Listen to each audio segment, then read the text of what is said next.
السلام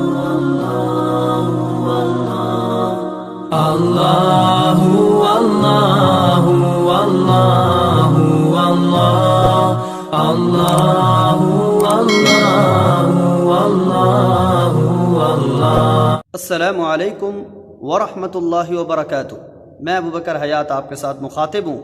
میں آخری 10 صورتوں کی ابتدا کی تھی اور پہلے سبق کے اندر ہم نے سورۃ الناس کے اندر غنہ کی پریکٹس کی تھی، اور آج سورۃ الفلق، سورۃ الاخلاص اور سورۃ اللہب میں ہم قلقلہ کی پریکٹس کرتے ہیں۔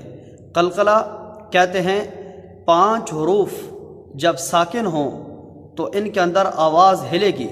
قلقلہ کہتے ہیں آواز کا ہلانا۔ 5 حروف کون سے؟ قاف، طا، با، جیم، دال، جن کا مجموعہ ہے قطب جد۔ ساکن ہونے کی حالت میں ان کے اندر آواز ہلے گی۔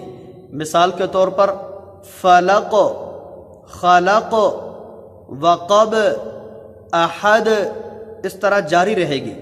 قاف، طا، با، جیم، دال، یہ 5 حروف ہیں قطب جد۔ ان کے اندر ساکن ہونے کی حالت میں کبھی بھی آواز رکے گی نہیں۔ وقب، احد، خلق، یہ غلط ہے۔ احد، خلق، فلق، وقب، حسد، مسد، اس طرح ان 5 حروف کے اندر ساکن ہونے کی حالت میں آواز ہلے گی۔ جس طرح سورۃ الناس ہم نے غنہ کی پریکٹس کی تھی، آج سورۃ اللہب، سورۃ الاخلاص اور سورۃ الفلق ہم قلقلہ کی پریکٹس کرتے ہیں۔ بسم اللہ الرحمن الرحیم۔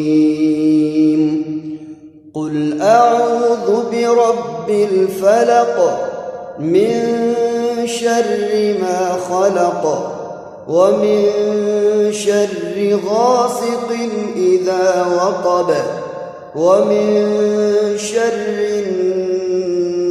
النفاثات في العقد ومن شر حاسد إذا حسد۔ بسم الله الرحمن الرحيم۔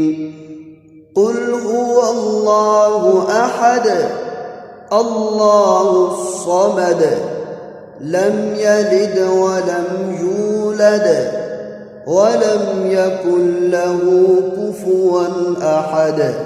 بسم الله الرحمن الرحيم۔ تبت يدا أبي لهب وتب ما أغنى عنه ماله وما كسب سيصلى نارا ذات لهب وامرأته حمالة الحطب في جيدها حبل من مسد۔